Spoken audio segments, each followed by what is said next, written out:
Joining us, Representative Trent Kelly, representing Mississippi's 1st District. Good afternoon, Representative. How are you today, sir? It's great to be on SuperTalk today. Well, so glad to have you. So, man, there's a lot going on up there. Are you in Washington? I assume you are, huh? I am. I'm in my office for voting in a few minutes. So, yeah. In probably 20 minutes or so. I just see on our television here in the studio, we've got it on the news, and I see Representative Marjorie Taylor Greene was just on the floor. I guess she was talking about this upcoming vote, right, that's scheduled that if passes on a majority vote would remove her from her committee assignments. Yeah, and this is first time since they've been keeping track of this stuff that a opposing party is trying to remove members from committees. This should be internal family. It has nothing to do with the Democrats. And if they can do this, they can remove anybody they disagree with what they say or do from any committee, any chairmanship. And this is not democracy. It's not public. This is bullying and going after members of the opposing party when they refuse to go after their own.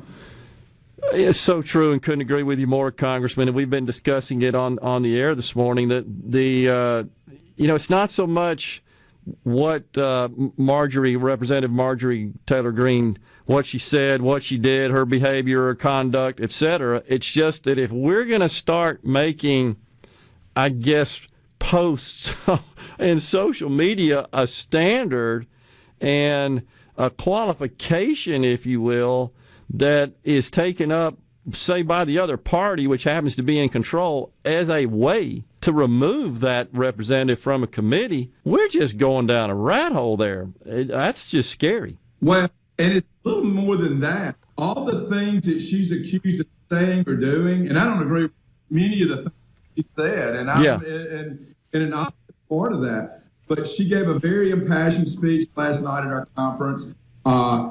But they all happened prior to her election.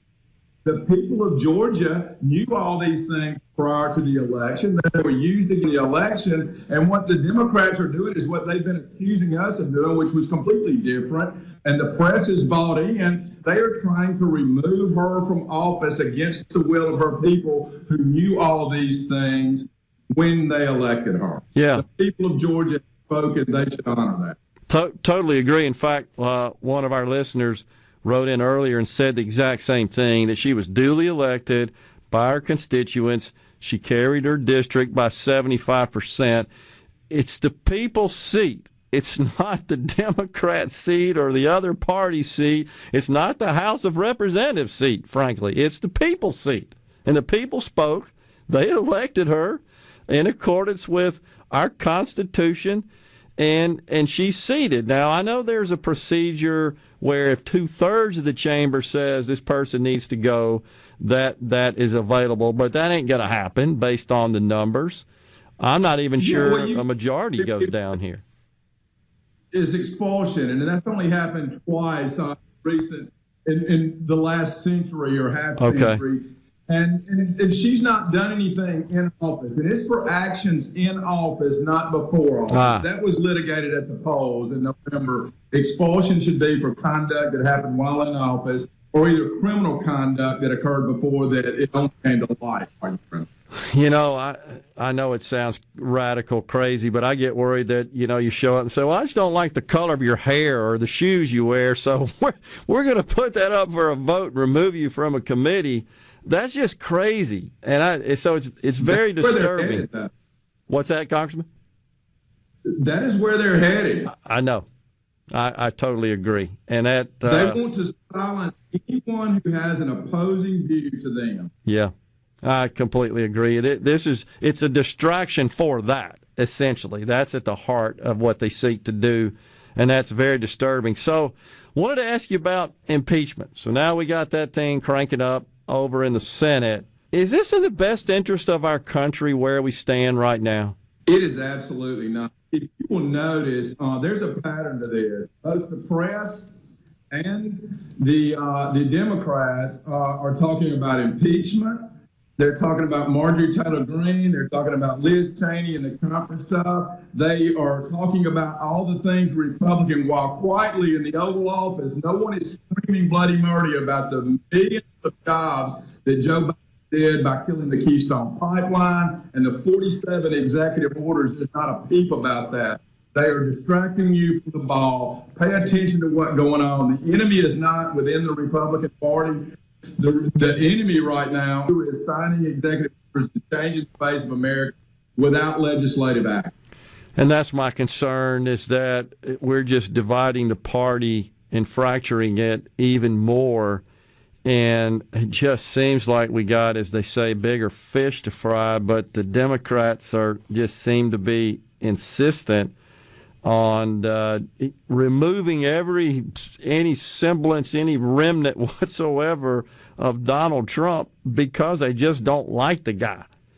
More than anything else, it's a personal vendetta is what it is, and it's not really conducting the people's business when there's so much on the table. And I guess they just look at it and say, well, the president, he'll just govern by executive order and without hesitation signs 43 or 4 of them, whatever it is. I forget the count now. It's so deadgum many in less than 2 weeks. But that just seems to be where we're headed. I don't see how that supports the narrative of healing and unity, which we got thrown in our face the entire campaign season.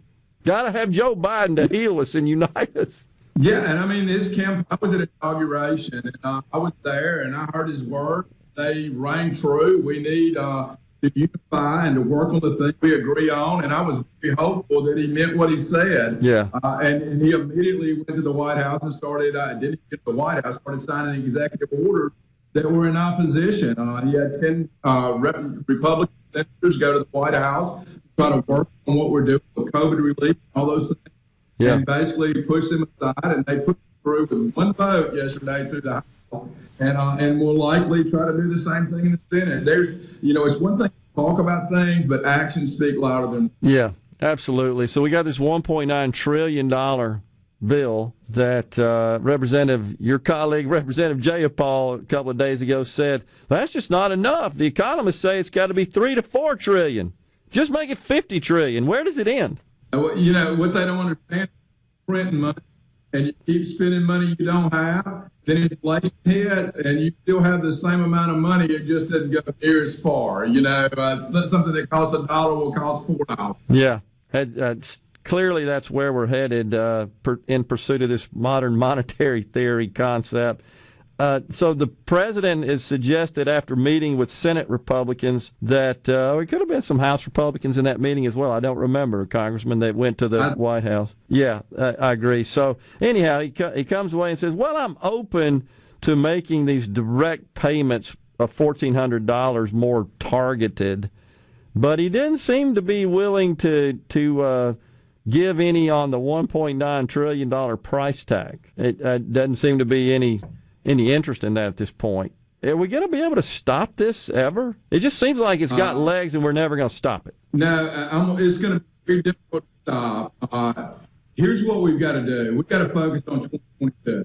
And we can't fight amongst ourselves as Republicans. The only way that we're going to get out of this mess and have any stopgap whatsoever, because right now we're outvoted in every vote in the House. Yep. We're outvoted in every vote in the Senate. It doesn't matter if you're on the right side or wrong side, you are outvoted, and we have got to win the majority in 2022. And we don't get that by subtraction, by eating our own. We get that by addition, and that means increasing our tent, increasing the number of people we allow in our tent. And even though we disagree with 8 or 20% something some people in our party do, we can't throw them out with the dishwater. We have to like them what they are and work with them on 80% of the stuff. Mm-hmm.